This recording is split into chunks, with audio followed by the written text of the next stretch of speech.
All right, let's go. Hey, again, I'm really excited to be here.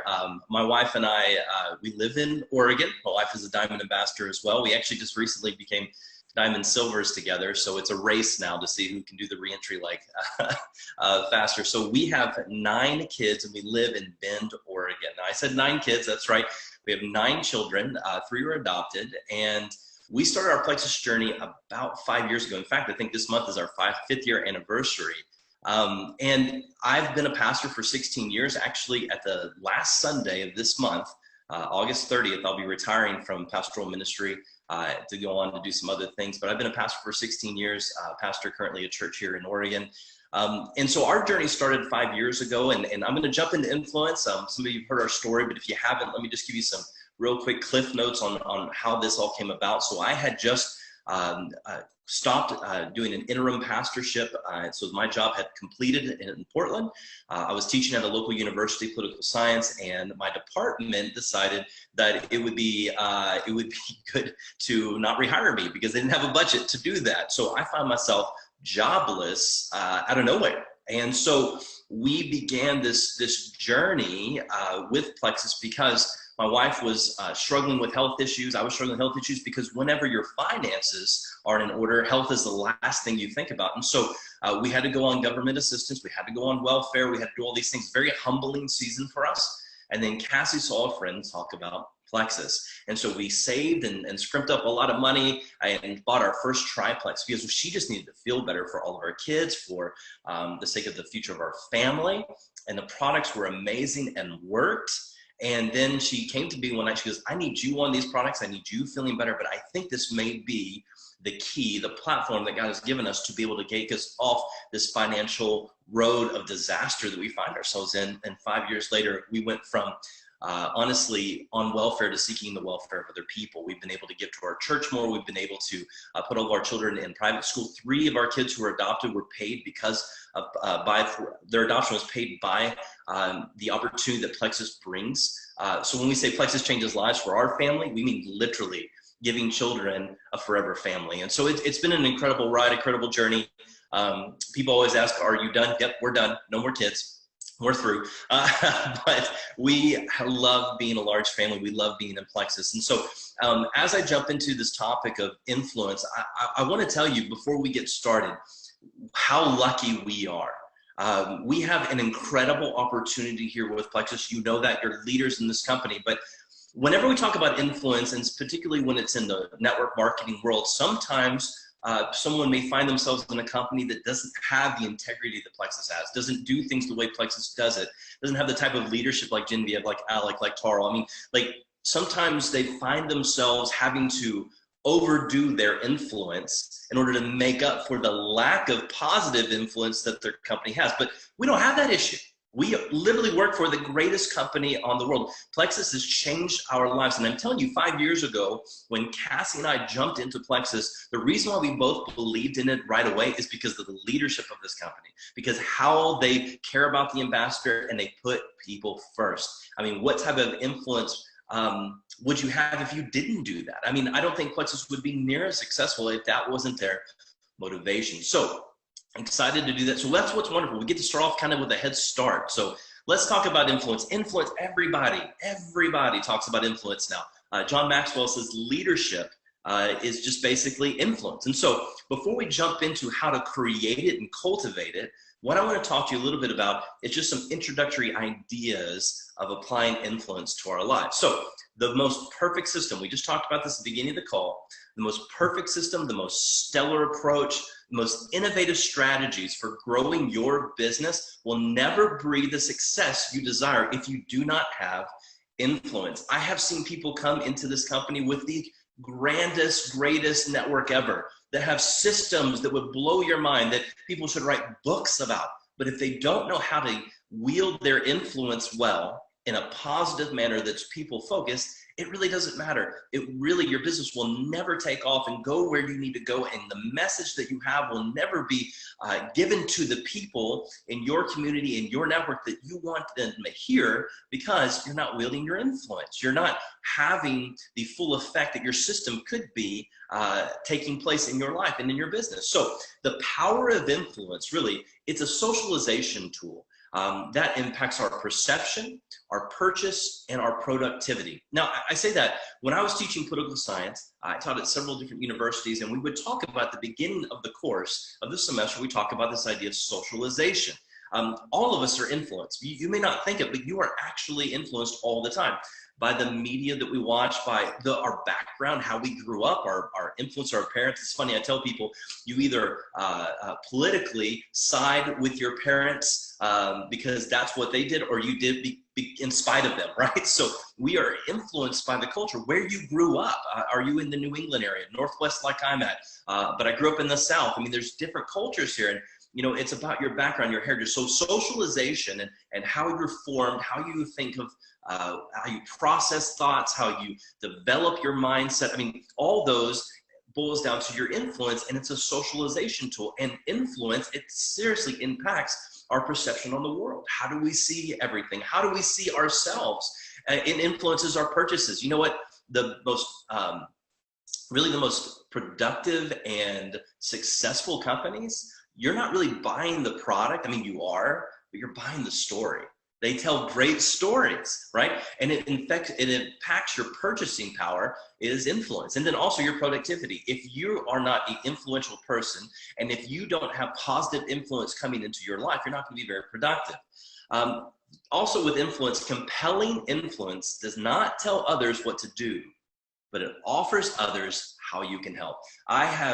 I was raised in the South, right? And one of the famous and infamous sayings where I was from is, if you were smart, you would do this. You know what? Honestly, no one really wants to hear that. Nobody wants to make themselves feel dumb because they don't take your advice. We're not in the sales game with Plexus. We're in the servant game with Plexus. And if you go from sales to service, you're going to see your influence increase and your business grow.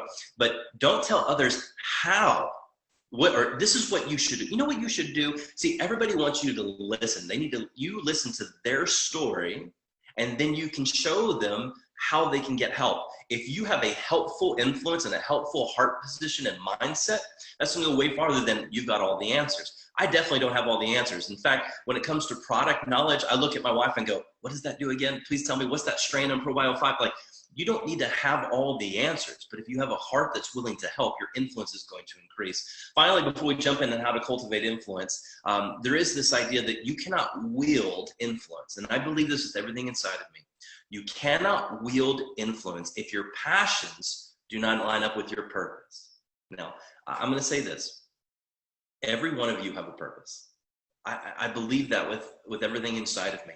And I believe that purpose is larger than what you really realize. I think some of us are beginning out life, right? We're in our early 20s and, we're getting teenagers in Plexus now, but I mean, you're young and you have all these things, or you're like me, right? We're about to turn 40 and you got this midlife purpose thing happening and you're trying to avoid the midlife crisis. You want the midlife purpose, right? And then some of us are beyond that in another stage.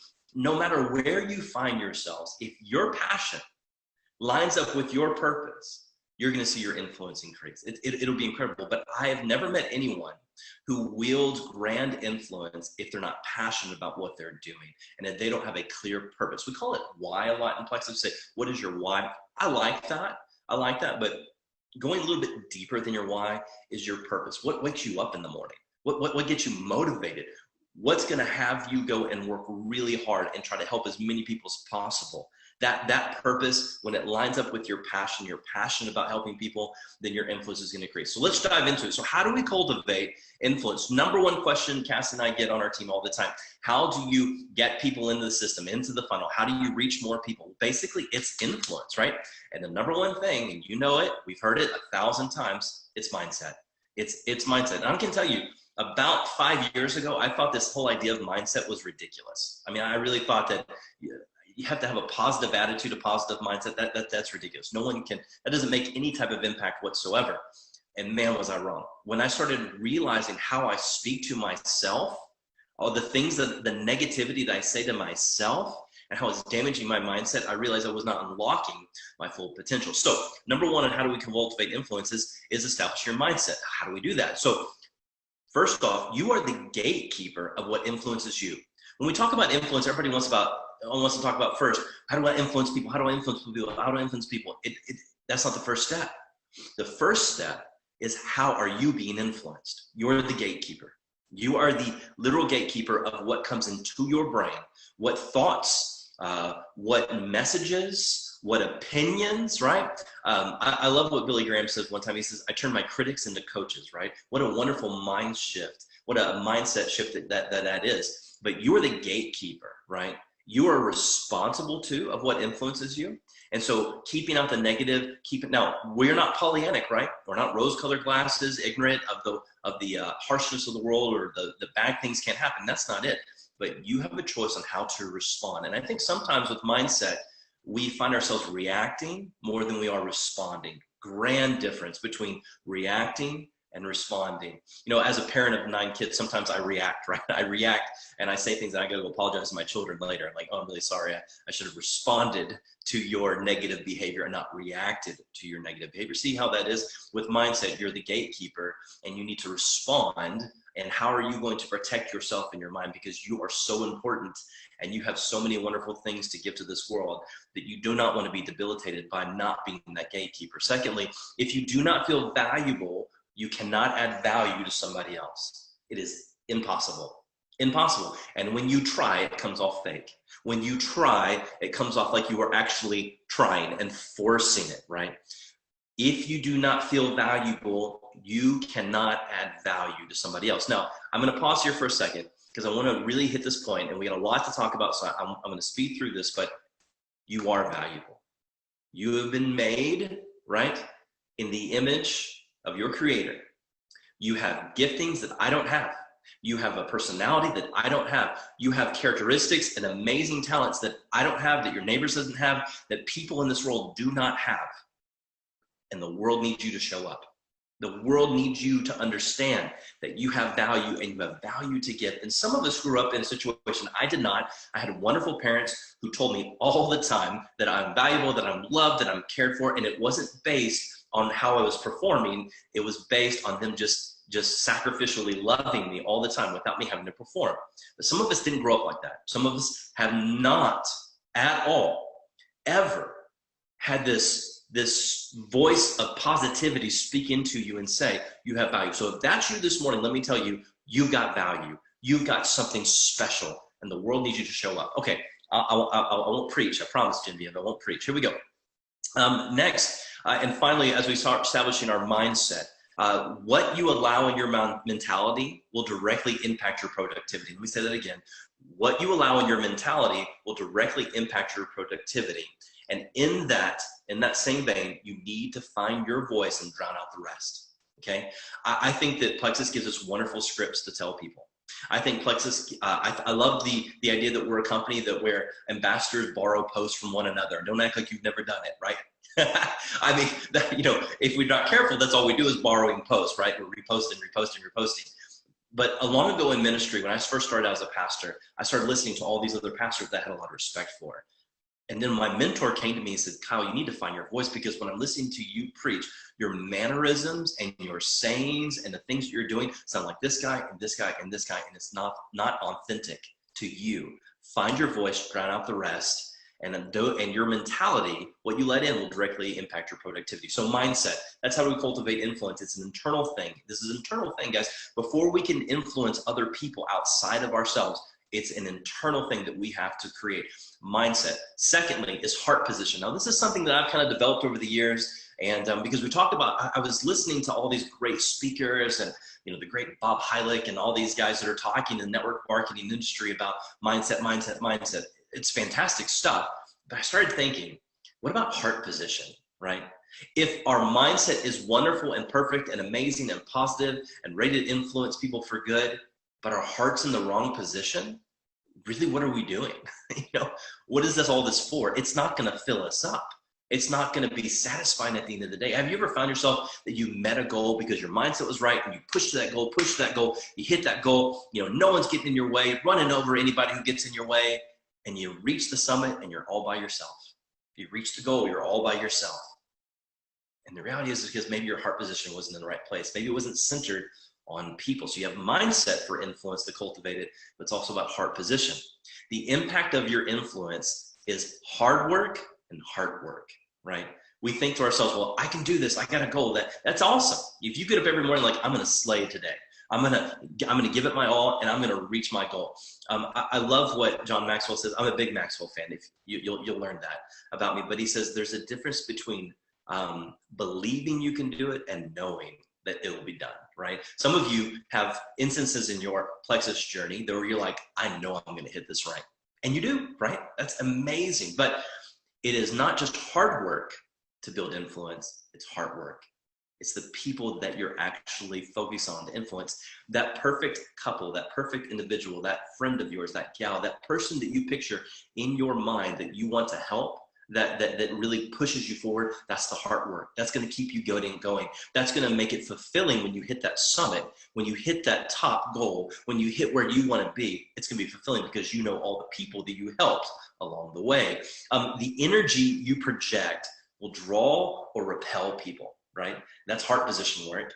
If you wake up in the morning with a great mindset, but you have a bad energy about you, you're not really focused on people, you're going to come off salesy, you're going to come off maybe even just a little bit forceful, but the energy you project will either draw or repel people. We had early on in our plexus journey, we had an ambassador to join us, and she didn't stick with us. But she did a lot of negative posts about the world, about politics, about religion, about all these things.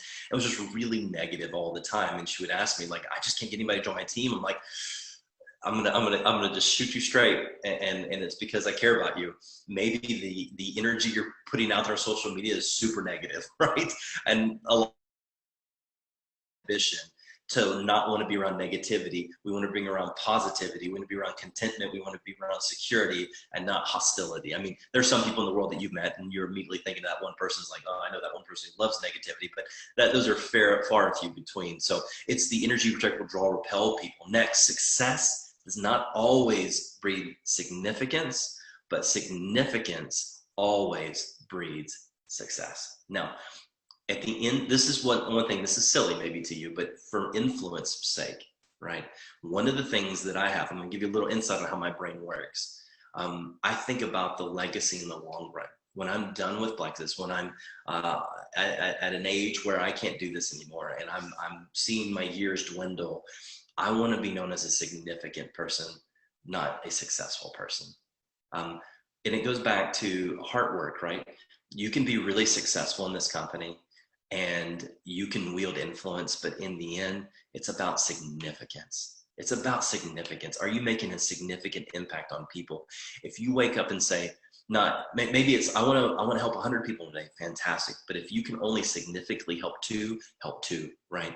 You want to have that relational impact on people, because all the success in the world, I'll be honest, I don't remember successful people in my life. I remember significant people.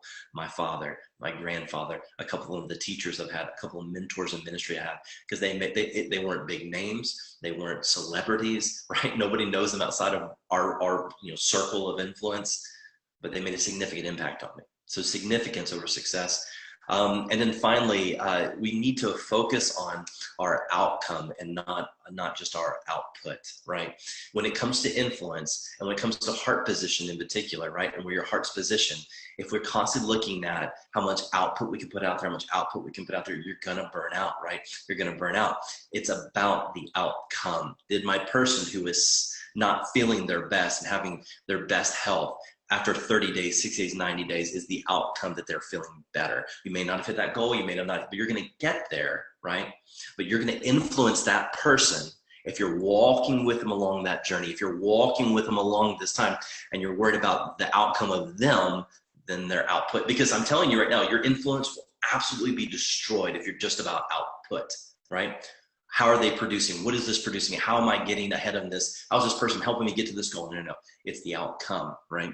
How is this person feeling? How are they doing? Is the mom able to leave their job and go stay at home because of the Plexus opportunity? Is she feeling better? Is the husband, is their blood sugars getting regulated? You know, all the things that Plexus help, it's the outcome or the output. So we have mindset, we have heart position, and the last thing I want to talk about when it comes to cultivating influence, and then we're going to talk about influence killers and we'll be done. I promise it won't be too much longer, is architecture culture.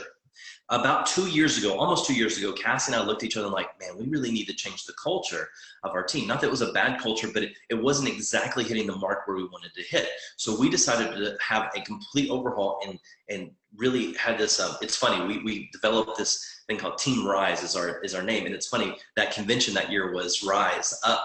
And I always tell Alec, hey, man, I need royalties for that, man. I think y'all took that from us, right? But the funny thing is when we changed and said we rise together, together we rise, and we went more servant-based in our culture, it changed the face of our team, really. So your conviction establishes your culture, right? If you want an influential culture within your team, because we've talked about the mindset and the heart position, which is going to help you get people into your team, but when they actually are in your team, we want to architect a culture, and your convictions will establish your culture. One of my favorite teams out there is Chad and Krista Deary. If you're on their team, give a shout out. I love them because I like watching some of the Krista's videos because it's like it emulates a lot of the culture that we're after. They're very spirit-led. They're very just about serving people. Your culture needs to reflect your conviction. And I'm telling you, if you have not established, right, your authentic culture in your team, someone will do it for you. Okay. Now you may say, well, I have a team of 3 people. Fine. You need to start establishing culture. I've got a team of 3,000 people. Start establishing culture, because when you don't establish in culture, someone else is going to come in and influence your team. And that influence may not be what you want. Right. And so next, on when it comes to architecture, your culture, we help others on your team establish their why and be flexible with the how. Okay, you want to influence your team, and I think sometimes a lot of, we hear this a lot sometimes from people on our team. It's like, I'm working with my ambassadors, working with my downline, and I don't seem to have a lot of impact on them because I'm telling them what to do. I'm telling them this is how you got to do it. This is how I did it. This is how I succeeded. This is how I got to this level, this rank. Well, pump the brakes, because the influence you're trying to wield there on your team, okay, you can have the greatest heart position, the greatest mindset, but have you established the why for them? Do they have their why? Do they have their purpose? And then let them find their voice. Let the how be flexible, okay? Some people, there's some people on our team, they cold message 20 people a day. That's what they do. And that's amazing. Some people on our team have never put out a cold message in their life, and they still are successful. Great, wonderful. The how can be flexible. Now I believe Plexus gives us an incredible share, send, and invite type situation. I love that. And then we have the power of 3 and all those things. There's great systems out there, but establish the why, establish the purpose, but then affect them and influence them by giving them a little bit of flexibility on the how, right? Now, it doesn't give them reason to be lazy, right? Or not do anything, but let them be flexible on the how, because what you're doing may not technically work for them and who they are with their community and their realm of influence. Finally, I have a little saying that I always tell people: we model influence, we inspire other people, we coach them, and we multiply it on our team to increase our collective influence. If you want to see a multiplication of your influence, and you got the right mindset, you got the right heart position, and you've architected your culture, then model what you want to see done influentially on your team. Inspire people to do it by being vulnerable, sharing your story, sharing your highs, your lows. If you're just constantly talking about your mountaintop experiences and not let people revealing the valleys that you've walked through, then you're going to come off not authentic, inauthentic to them, and they're going to feel like, man, like they're just a blessed life and nothing ever wrong goes for them. And so you want to be really honest with them. You want to coach them, right? You want to coach people. Cassie is a fantastic coach. I'm an average coach. She's a fantastic coach. And I think she has about 4 to 5 meetings a week with her leaders, of different leaders, coaching them, helping them build their influence, inspire them. See, the thing is, sometimes we think we got to influence 1,000 people. Sometimes you just need to influence 10, right? 10 amazing leaders, 5 amazing leaders, and let them then multiply that influence beyond that, right? So you don't have to touch base with all the people and do all the things. Maybe for some of us, it's coaching up the strong leaders or the leaders that can be developed that you see potential in, and increase your collective influence. So those are some ways that we can create influence. We have to have the right mindset, the right heart position, right? Mindset, that's a new one maybe for some of us, heart position, and architect our culture, right? Now, let's talk about influence killers really quick, and then we're done. These are three. These are probably not new to you, new ideas, but they are just the enemy of influence. They're enemy of really any kind of productivity or anything positive you want to do in your life. The first one is insecurity. Insecurity is one of those terrible emotions and feelings that you are not valuable, right? We talked about this earlier. You're valuable. Stop saying that you're not. You are valuable. You're like, well, Kyle, I've had all these things happen in my life. I've messed up here. We've all messed up, right? We've all made mistakes, but today is a new day, right? You have value, and your self-worth, right, is going to immediately impact your influence, right? So don't let insecurity kill your influence, because if you come off insecure to people around you about, well, maybe you should join Plexus, it's kind of a great thing, it's kind of cool. No one's going to care about that. No one say, you know what, Plexus has changed my life, and I don't care if you think I'm the Plexus crazy lady. Who cares? Who cares? You know what? When people, in the beginning, they messaged us like, oh, you're that network marketing couple, you're in ministry, you should be ashamed. I'm like, you know what? All my kids are in private school. We're off of welfare. We just bought our new house. We're establishing legacy. We're giving to our church. We're starting ministries. We're impacting people for the kingdom.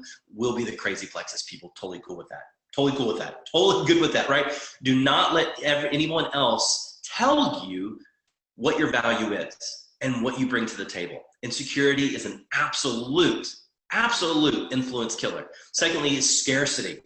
We are in the greatest movement in 5 years that I've seen in Plexus. We have so much momentum going right now. I've not seen a summer like this ever in Plexus. It's been incredible. And despite the global pandemic, despite all the things that the world is facing right now, we find us thriving, right? Because we've been people focused.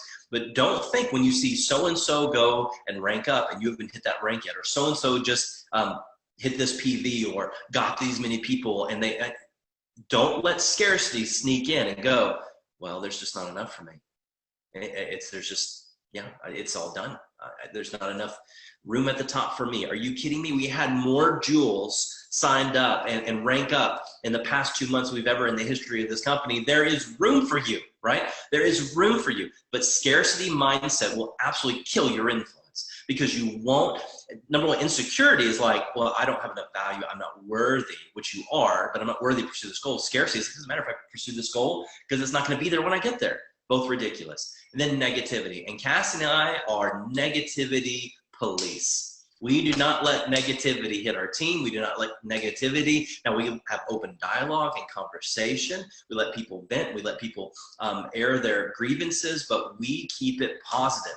We keep it positive. It's not because we're Pollyannic, not because rose-colored glasses, not because we're ignorant of the woes of the world, but we know that negativity can be an absolute infection that can destroy your influence within your team and outside of your team.